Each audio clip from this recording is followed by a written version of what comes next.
Salut rouleau de dés! Aujourd'hui, un gros épisode, je vais vous parler de DCC, enfin.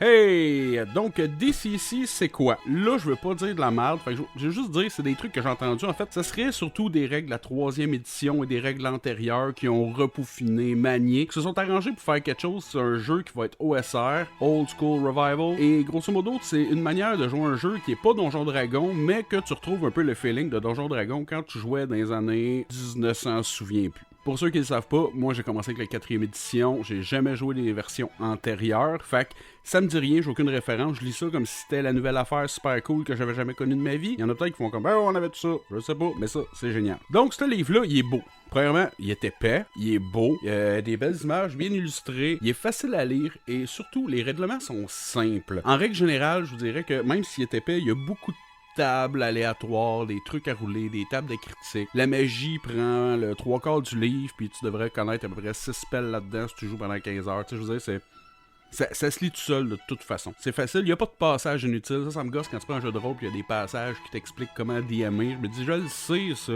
C'est un jeu que... Comment ils appellent ça? Funnel,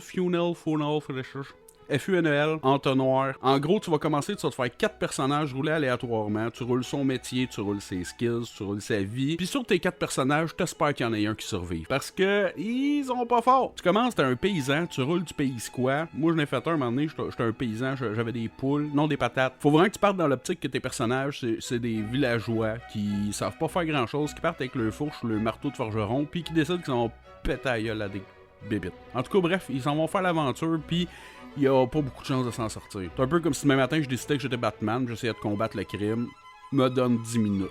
Ah oui, l'autre truc aussi qui est super intéressant, c'est le jeu offre beaucoup de dés. Comment dire ça? Il y a la chaîne de dés. Si, pour jouer, ça va te prendre des dés 3, 4, 5, 6, 7, 8, 10, 12, 14, 16, 20, 24, 30. Et des fois, tu sais, si normalement c'est un D20 mais t'es avantagé, ben là tu vas rouler un D24. T'es désavantagé, ça va être un D16. Tu vas monter ou descendre sur la chaîne de dés pour adapter ton pourcentage de chance de réussite. Je trouve ça vraiment super cool de pouvoir dire que je vais rouler des dés différents de l'habitude. Je vais pouvoir rouler un D16, ça m'arrive pas dans la vie. Ça, tu sais, je trouve ça chouette de dire qu'il y a beaucoup de dés à sortir avant de jouer. Pitié que par contre, les coups critiques se font toujours sur le D20 en montant. Tu peux pas avoir un critique sur un D16. Et si tu roules un D24, ben ton critique est à 24. Facile à retenir, mais il y a quand même moins de pourcentage de chance de réussite d'un critique sur un D24 que sur un D20. Bon, c'est clair que le fumble aussi a moins de chances d'arriver, là, mais pour un joueur qui aime ça faire des critiques, un guerrier qui crit à 19, ben là, il crit à 23-24 à la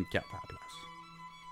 Fait que ça, c'est un petit résumé très grosso modo de c'est quoi ce jeu-là. Là, je vais vous expliquer plus précisément ce que j'aime de ce jeu-là. Donc, je me suis fait un petit top 5, je préparais en maudit. 5e position, les trucs que je trouve vraiment fucking cool dans ce jeu-là.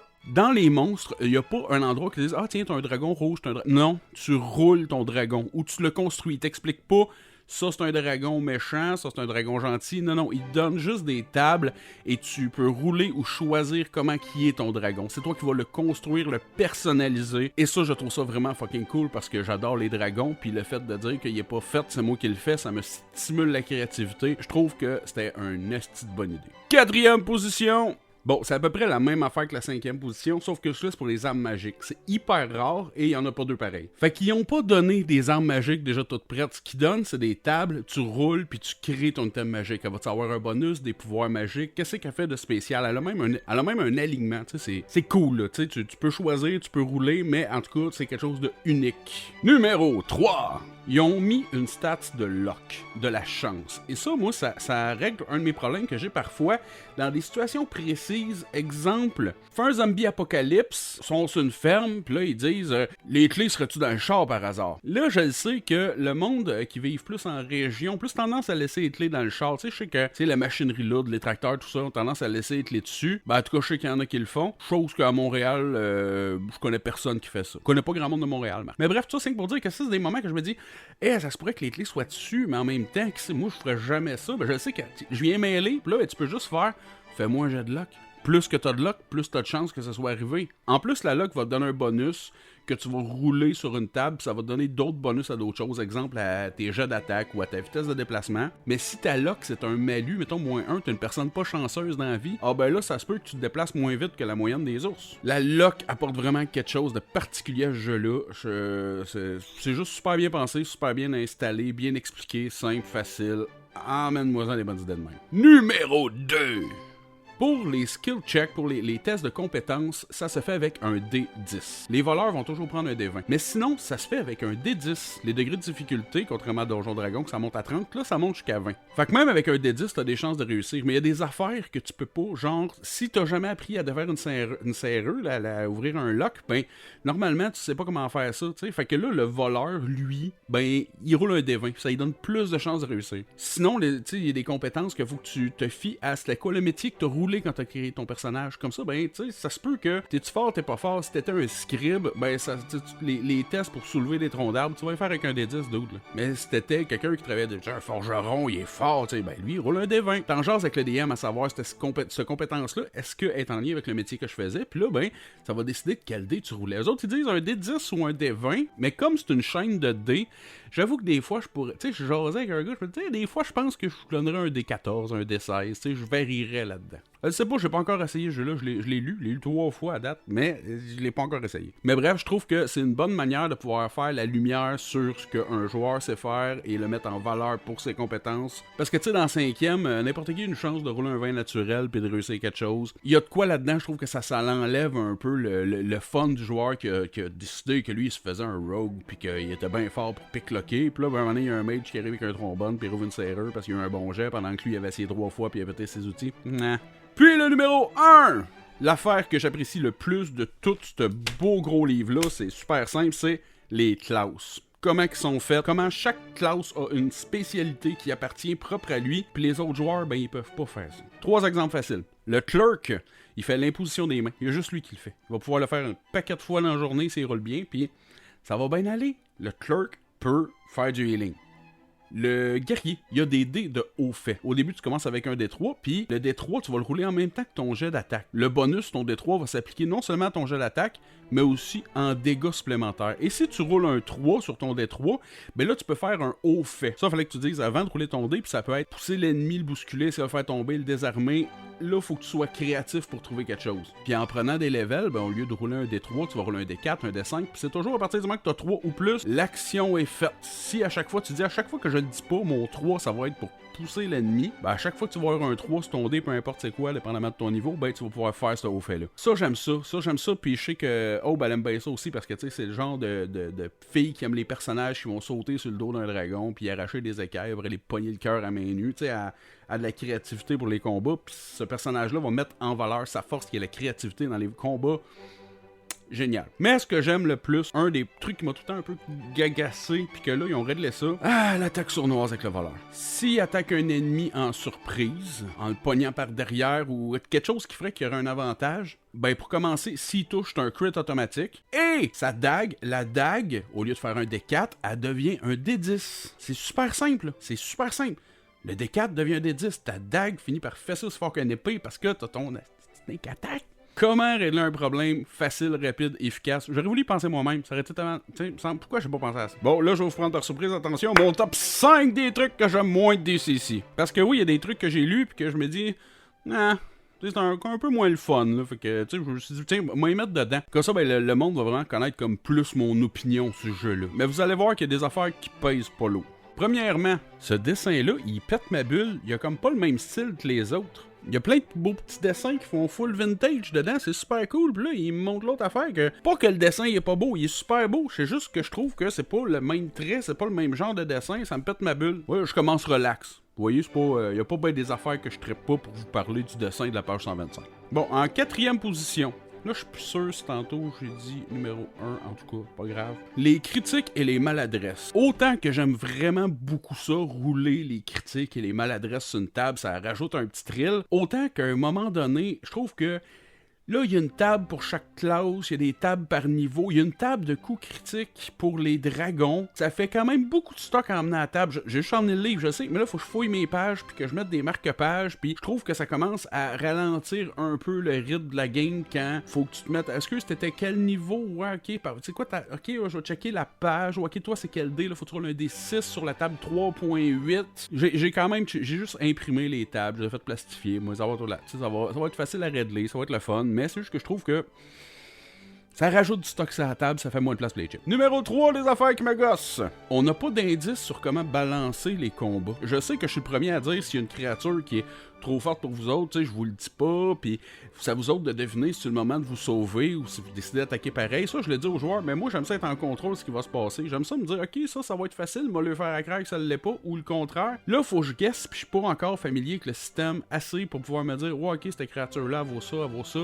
En ce moment, je me sens un peu perdu là-dedans. Mais l'expérience devrait rattraper le coup, puis là, ben, je vais être capable éventuellement, à force de jouer, de dire que je balance mieux mes affaires. Mais c'est vrai qu'en ce moment, là, je vous dirais que si je crée ma... Tu sais, je vais y aller avec des scénarios tout faits. Je peux pas créer un scénario là. Avec ça, je saurais pas trop comment faire, quoi mettre. Numéro 2. Des affaires qui me gossent en top 2. Dedans, il y a des règles spéciales pour les duels arcaniques. Sur le coup, quand j'ai vu ça, je me suis dit, asti, c'est cool. Il y a des règles spéciales pour faire des counter-spells. Qu'est-ce que tu utilises pour le counter-spell? Comment tu le fais? Ça modifie l'ordre d'initiative. Puis rapidement, je me suis dit, c'est un peu compliqué pour un jeu qui peut nous tuer vite. Mais il faut vraiment que tu aies des joueurs autour de la table qui ont pris le temps de lire. Faut que tu aies le manuel proche pour le réviser, mettons, si ça arrive à un moment donné. Puis je trouve ça un peu crunchy au travers d'un jeu où c'est accessible. C'est pas la mort, tu sais, je veux dire, tu le lis, tu le comprends, tu l'appliques, ça va, mais je trouve que ça peut ralentir la game, puis il y a des affaires à savoir. Il y a une couple de trucs à retenir, puis je suis pas rendu là, puis ça m'énerve un peu. Il y a quelque chose là-dedans qui me... Autant que je trouve ça super le fun, autant que je me dis, il me semble que t'as fait un petit jeu d'un petit jeu, tu sais, il y a quelque chose. Et le numéro 1 des affaires qui m'ont un peu déçu de DCC, parce que ça reste quand même une putain de bible, je veux dire, je me sens mal de dire ça, mais j'ai vraiment pas le feeling que c'est un jeu à campagne. J'aime faire des games qui durent longtemps. Avec Donjon Dragon, je me plains que les joueurs sont pas tuables, mais en même temps, ça me permet de pouvoir avoir des joueurs qui s'attachent à leur personnage, qui jouent longtemps, j'ai le temps de les connaître, il y a une grosse histoire qui arrive, puis j'ai jamais été un grand fan du Dungeon Crawl parce que justement, je trouve que c'est plus dur de développer les personnalités, va-t-il rentrer des NPC, je trouvais ça drôle, moi, que tu te promènes dans une grotte, tu pètes des gueules de gobelins pendant je sais pas combien de temps, puis à un moment donné, il y a un dude qui est là, qui se promenait puis qui vient t'aider ou je sais pas quoi, tu sais, je trouve ça dur de mettre en scène des NPC d'un système de Dungeon Crawl autre que un autre groupe d'aventuriers qui se pointe, quelqu'un qui s'était perdu, quelqu'un qui avait été kidnappé, fait prisonnier par les méchants. Enfin bref, c'est ça, ce jeu-là, tu commences avec des levels 0. T'espères qu'il y en ait un qui survit. Admettons qu'on est chanceux, là. On a 6 joueurs autour de la table, ils ont 4 personnages chaque, ils en ont tous chacun qui survit, on se fait des levels 1. Ben il y a des bonnes chances qu'à la prochaine game, il y en ait quand même 2-3 qui meurent. Puis là, ben c'est pas grave parce qu'ils vont tous se faire un level 0 qui va accompagner le level 1, comme ça, ben s'il y en a un qui meurt, ils vont pouvoir prendre l'autre. Mais n'empêche que j'ai pas l'impression qu'avec ce jeu-là, ton personnage va survivre pendant 4-5 sessions de 4 heures. Non, j'ai plus l'impression que la plupart vont mourir en 3-4 sessions. D'ailleurs, ils disent dans le livre que c'est genre une personne qui se lance à l'aventure sur 100 qui va atteindre le level 1, puis c'est une sur 2000 qui va atteindre le level 5. Hey, j'ai une vie, moi, là. J'aime ça, les grosses campagnes. Ce jeu-là, je pense qu'il me le permet pas. À moins que le système de roulement de dés aléatoire, je pense que, ben déjà, il y a des options. Au lieu de rouler 3d6, moi, je dis bien 3d6 dans l'ordre, tu sais, tu peux juste dire, comme à Donjon, roule 4d6, enlève le plus faible, inscris-les où tu veux dans tes caractéristiques, on va y aller avec ça. Après ça, toute l'histoire de chance, tu t'arranges pour que les joueurs aient au minimum 0 de chance, ou en tout cas un bonus de plus 1 à quelque part. Tu t'arranges que le bonus de chance s'applique à quelque chose qui va être utile pour eux. T'es start level 1, tu t'arranges pour que, au lieu de dire c'est 1 des 4 de vie plus ton endurance au level 0, on va y aller avec 5, mettons, au level 0. Question d'être sûr que tout le monde peut se prendre une claque avant de mourir. D'après moi, la création de personnage, si on fait ça comme ça, on a moyen de pouvoir faire quelque chose d'un peu plus long d'un point de vue campagne, mais c'est pas ce qu'offre ce jeu-là à la base. Ça, c'est juste moi qui trouve que le système est débile et j'ai envie de faire une game avec des joueurs qui va durer 72 heures. Au moins. Moi, j'ai apprécié jouer à Donjon Dragon parce que je peux faire des grosses campagnes. J'ai apprécié Vampire the Masquerade parce que je peux faire des grosses campagnes. The Expanse, je peux faire des grosses campagnes. C'est super cool. Celui-là, j'ai pas le feeling qui m'offre ça. Bon, fait que voilà, je m'étais structuré parce que je sais que sinon je vais me mettre à en parler pendant des heures, je vais aller dans toutes les directions, là, fait que ça, c'était l'important des trucs que j'avais envie de dire, incluant le dessin de la page 125. c'est juste ces choses-là que j'avais envie de vous dire. J'espère que c'était clair. Ce jeu-là reste magnifique, il reste bien écrit, il reste un système hyper intéressant, cohérent, qui m'emmène quelque chose que je cherchais depuis longtemps. J'ai très hâte d'y jouer. À date, j'ai fait des petites simulations de combat avec un pote, mais tu sais, j'ai pas fait encore un one-shot, une campagne. J'ai créé des personnages vite juste pour péter à gueule à des méchants qu'on a simulés sur Internet. J'ai hâte de m'y mettre et faire quelque chose d'un peu plus grandiose, pour dire ça comme ça. Mais à date, tout ce que je vois, j'en ai l'eau à la bouche, la salive, hostie que c'est cool, puis que j'ai hâte de jouer. Voilà, j'espère que c'est intéressant. Vous autres, les rouleux de dés. Attention à vous autres. Ciao, bye!